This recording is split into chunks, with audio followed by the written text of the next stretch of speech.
ये छात्र छात्राओं कैसे हैं। मैं डॉक्टर धर्मेंद्र कुमार राम, सहायक प्राचार्य इतिहास, लक्ष्मी नारायण रामेश्वर संस्कृत महाविद्यालय, जयदेवपट्टी, दरभंगा। मैं आज पुनः ऑनलाइन टीचिंग हेतु उपस्थित हुआ हूं और आज मैं उपशास्त्री प्रथम वर्ष के छात्र छात्राओं के लिए प्राचीन भारतीय इतिहास के अंतर्गत 16 महाजनपद जो 6ठी शताब्दी ईसा पूर्व में एक क्षत्रिय राज्य के रूप में उदय हुआ, इसकी चर्चा हम लोग संक्षिप्त में करेंगे।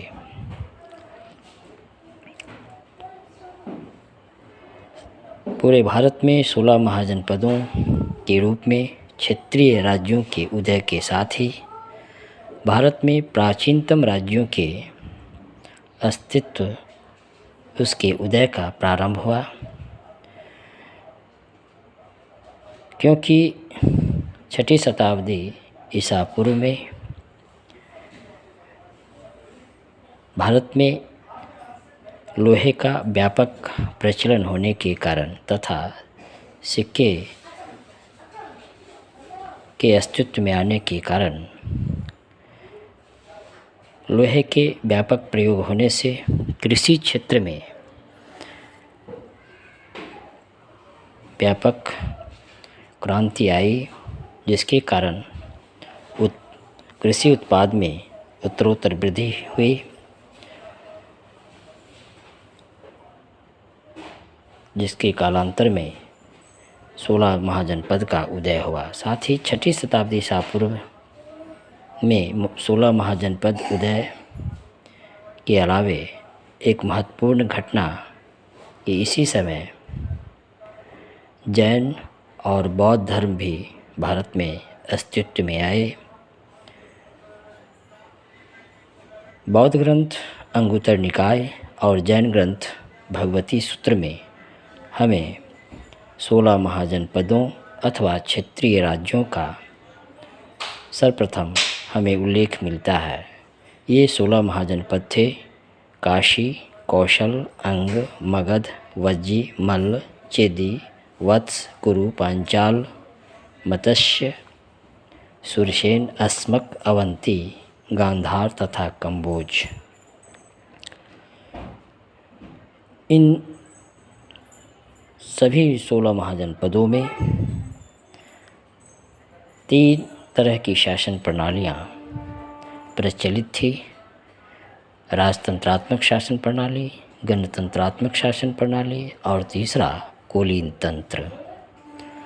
गणतंत्रात्मक शासन प्रणाली में राजा प्रमुख होते थे, अर्थात सत्ता के केंद्र में राजा होता था। इस समय जो प्रमुख गणतंत्रात्मक शासन प्रचलित थी वे थे अंग, मगध, काशी, कौशल, चेदी, कुरु, पांचाल, सुरसेन, अस्मक, अवंती, गांधार तथा कंबोज। इन महाजनपदों में राजतंत्रात्मक शासन प्रणाली प्रचलित थी। वहीं गणतंत्रात्मक शासन प्रणाली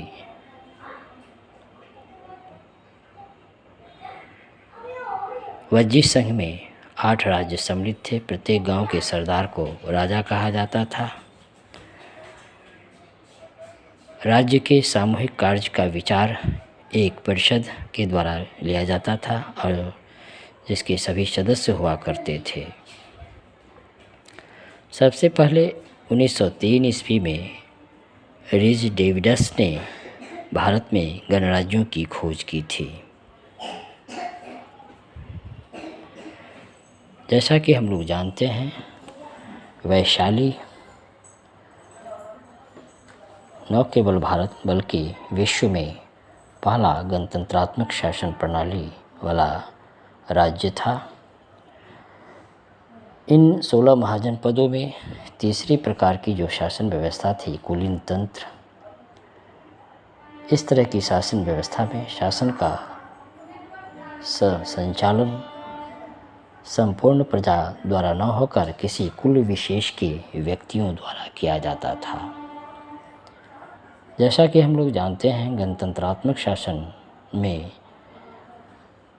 शासन चलाने के लिए प्रमुख प्रजा के हाथ में, यानी शासन व्यवस्था प्रजा के द्वारा होता था, प्रजा के हित में होता था। वहीं कुलीन तंत्र में शासन संपूर्ण प्रजा द्वारा न होकर किसी कुल विशेष के व्यक्तियों द्वारा संचालित किया जाता था। कुलीन तंत्र जैसी शासन व्यवस्था वैशाली के लिच्छवी में था। यहाँ का शासन लिच्छवी कुल के व्यक्तियों द्वारा किया जाता था।